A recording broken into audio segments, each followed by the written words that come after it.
என் அன்பு குழந்தையே, எனக்கென்று சொத்துக்கள் இங்கு எதுவுமே இல்லை. சரியான வேலையும் இல்லை, அளவான வருமானமும் இல்லை.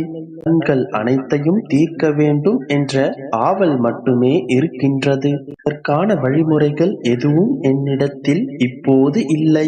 இப்போதுதான் இந்த பணப்பற்றாக்குறை தீரும் என்றுதானே காத்துக் கொண்டிருக்கின்றாய்? எல்லாவற்றிற்கான தீர்வையும் வழிமுறைகளையும் இன்று நான் உனக்கு சொல்கின்றேன். உன்னிடம் சொத்துக்கள் இல்லாமல் இருக்கலாம், ஆனால் யாரிடமும் இல்லாத ஒரு மிகப்பெரிய சொத்து உன்னிடம் இருக்கின்றது என்பதை நீ முதலில் புரிந்து கொள். அதை வைத்து நீ இழந்த அனைத்திற்கும் மேலான சொத்துக்களை நீ சம்பாதித்து கொள்ளலாம். என்ன சொத்து என்னிடம் இருக்கின்றது? நான் தான் அனைத்தையும் இழந்துவிட்டு வறுமையில் வாடிக்கொண்டிருக்கிறேனே என்றுதானே கேட்கின்றாய்? அதுதான் இல்லை என் செல்லமே. உன் கையில் இருப்பது உன் அப்பாவாகிய இந்த ஏழுமலையான் என்கின்ற புதையல். அந்த புதையலை நீ சரியான முறையில் கையாண்டால் உன்னுடைய கஷ்டங்கள் அனைத்தும் நொடிப்பொழுதில் தீர்ந்துவிடும். அதற்கு தேவை நீ என்னிடம் காட்டப் போகும் அன்பு மட்டும்தான். அது மாறாத அன்பாக இருக்க வேண்டும். நான் தான் எப்போதும் உங்கள் மீது அன்பு செலுத்திக் கொண்டுதானே இருக்கிறேன் என்ற சந்தேகம் வேண்டாம் என் மகளே. ஏனென்றால் உனக்கு நல்லது நடக்கும் போது நன்றி அப்பா என்று மனமுருகி என்னிடம் வருகின்றாய். கேட்டது தாமதமாகும் போதோ அல்லது எதிர்மறையாக நடந்து விட்டாலோ, ஏன் அப்பா தாங்க முடியாத கஷ்டங்களை எனக்கு மட்டும் தருகிறீர்கள்? என்னை நீங்கள் பார்ப்பதே இல்லையா? என் மீது உங்களுக்கு கருணையே இல்லையா என்றெல்லாம் வார்த்தைகளை அடுக்கி விடுகின்றாய். இது மாறாத அன்பாக எப்படி இருக்கும்? உன்னுடைய அன்பு எப்போதும் எந்த சூழ்நிலையிலும் மாறாத அன்பாக இருக்க வேண்டும். உன்னுடைய அன்பு இன்ப காலங்களில் போற்றி துன்ப காலங்களில் தூற்றக்கூடிய அன்பாக இருக்கக்கூடாது. எப்போதும் உன்னுடைய அன்பை சமநிலையில் காட்ட வேண்டும். பா, நீங்கள்தான் என்னுடைய கதி, உங்களை தவிர எனக்கு வேறு யாரும் இல்லை என்று முழுமையான பக்தி அன்புடன் என்னை சரணாகதி அடைய வேண்டும். அப்படி என்னை சரணாகதி அடைந்த பிறகு உனக்கு எப்படிப்பட்ட கஷ்டங்கள் வந்தாலும் நான் உன்னை அதிலிருந்து மீட்டெடுப்பேன். இப்போது சொல்கிறேன் கேள். உன்னுடைய பணப்பற்றாக்குறை இப்போதே தீரப்போகின்றது. நீ நினைத்த வேலை நீ நினைத்தபடியே உனக்கு கிடைக்கும். கடன்கள் தீரும். உன்னுடைய ஆசையான சொந்த மனையில் நீ காலை வைப்பாய். என் வாக்கு நிச்சயம் பலிக்கும். நம்பிக்கையோடு இரு, நல்லதே நடக்கும். என் அன்பு குழந்தையே, ஏன் இப்படி மனமுடைந்து உட்கார்ந்து கொண்டிருக்கின்றாய்? சில நிகழ்வின் வெளிப்பாடு நீ மனம் நொறுங்கி போய் உட்கார்ந்து கொண்டிருக்கின்றாய். உன் மனவேதனைகளும் மன குழப்பங்களும் அதிகரித்து கொண்டே வருகின்றது.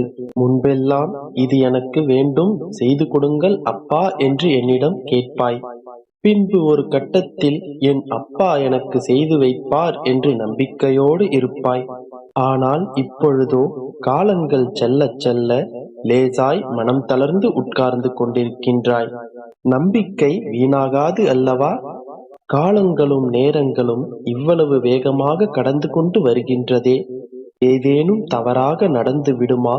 இந்த பக்கம் நம்பிக்கையோடு காத்திருக்கின்றேன். ஆனால் அந்த பக்கம் என்ன நடக்கின்றது என்றே தெரியவில்லையே. மனமாற்றம் நடந்து கொண்டு இருக்கின்றதா? இல்லை அப்படியே காலங்கள் நகர்கின்றதா? அப்படியும் இல்லையென்றால் எதிர்மறையாக ஏதேனும் நடக்கின்றதா என்று சிறு பதற்றம் உன்னை தொற்றிக் கொண்டிருக்கின்றது. உங்களை முழுமையாக நம்புகிறேன் அப்பா. ஆனால் ஏதேனும் சிறு அறிகுறியேனும் அல்லது ஏதேனும் சிறு நிகழ்வேனும் கண்களுக்கு காட்டிவிடுங்கள். ஒரு சிறு நம்பிக்கை துளிர்விட்டாலும் உறுதியாக நான் காத்து கொண்டிருக்கின்றேன் என்று என்னிடம் கேட்டுக்கொண்டிருக்கின்றாய். உன் நம்பிக்கையில் குறைவில்லை என் கண்மணியே. உன் மனம் படும் பாட்டை நான் அறிந்து கொண்டுதான் இருக்கின்றேன். எதிர்மறையும் மாயையும் உன்னை சூழ்ந்து கொண்டிருந்தாலும் உன் மனம் என்ன என்று உன் அப்பா நான் அறிவேன். என் மீது நீ சந்தேகப்படவில்லை. பக்தியிலும் நம்பிக்கையிலும் எந்த குறையும் வைக்கவில்லை. உன் வாழ்க்கையை நினைத்து சற்று பயப்படுகின்றாய். அது தவறில்லை குழந்தையே. இந்த சூழ்நிலையில் இத்தனை போராட்டங்களுக்கு மத்தியில் இவ்வளவு தைரியமாக நீ நிற்பதே பெரிய விஷயம். இத்தனை காலமாக என்னை நம்பி நீ காத்துக் கொண்டிருக்கின்றாய். இதைக் கண்டு நான் பெருமை கொள்கின்றேன். என்னையே நம்பிக் கொண்டிருக்கும் உன்னை நான் எப்படி கைவிடுவேன்? உன் வேண்டுதலுக்கு உன் அப்பா செவிசாய்க்கவில்லை என்று நினைக்காதே. உன் வேண்டுதல் நிச்சயம் நிறைவேறும். உன்னோடு என்றும் நான் இருக்கின்றேன். என்றும் உன்னை கைவிட மாட்டேன். நீ என் மீது வைத்திருக்கும் நம்பிக்கையை நான் வீணடிக்க மாட்டேன். தைரியமாக இரு. அனைத்தையும் உன் அப்பா நான் சரி செய்து விடுவேன். என் அன்பு குழந்தையே, எழுந்திரு, விழித்திரு. உன் விதிக்கு நீயேதான் காரணம் என்பதை தெரிந்து கொள்.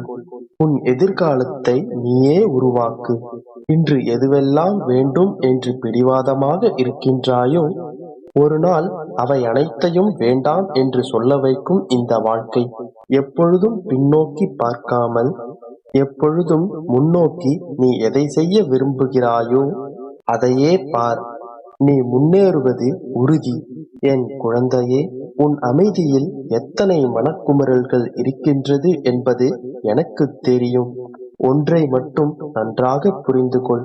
நிம்மதியான வாழ்க்கை என்பது ஓடியாடி சம்பாதித்து ஆடம்பரமாக வாழ்வது இல்லை.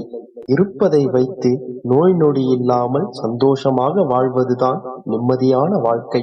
யார் மீதும் அதிக அன்பு வைக்காதே, பின் அதுவே உன்னை வீழ்த்திவிடும். அதற்காக அன்பில்லாத மனிதனாக வாழ்ந்து விடாதே. வாழ்க்கை நரகமாகிவிடும். உரிய இடத்தில் அன்பு கொள்.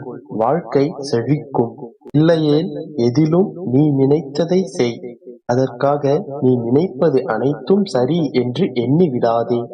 உன் மனதில் எழும் எண்ணங்களை ஊர்ந்து கவனி. அதன் ஆழத்தை உணர்ந்து பார். தவறு என்று நினைத்தால் அதை அங்கேயே திருத்து. உனக்கான மாற்றம் உனக்குள்ளேயே நிகழும். குழந்தையே, ஒருவரை நீ சூழ்ச்சியில் வீழ்த்தினாய் என்றால் நினைவில் வைத்துக்கொள், நீயும் சூழ்ச்சியால் வீழ்த்தப்படுவாய். எதுவாயினும் அலட்சியம் காட்டாதே. நாளை அதுவே மிகப்பெரிய துயரமாக மாற வாய்ப்பிருக்கின்றது.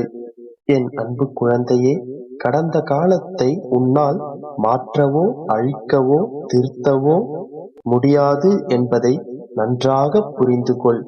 நடந்தவை அனைத்தையும் ஏற்கத்தான் வேண்டும். ஆனால் உன்னுடைய எதிர்காலத்தை உன்னால் மாற்ற முடியும். நான் தனியாக போராடி கொண்டிருக்கின்றேன், வெற்றி கிடைக்குமோ கிடைக்காதோ என்றெல்லாம் நினைக்காதே. நீ தனியாக போராடுவதே வெற்றிதான். நன்மையோ தீமையோ பிறரால் வருவது கிடையாது. அவரவர் செய்யும் பாவ புண்ணியங்களில்தான் நன்மை வருகின்றது. அதாவது இன்று நீ செய்யும் செயல்தான் நாளை உனக்கு வரவிருக்கும் நல்வினை தீவினை. எவர் என்ன கூறினாலும் சரி, எந்த நிலை வந்தாலும் சரி, தன்னிலை மாறாமல் இருப்பாயின் அதுவே உயர்நிலை அடையும் மார்க்கமாகும். நம்பிக்கையோடு இரு. இனி உன் வாழ்வில் எல்லாமே நல்லதாக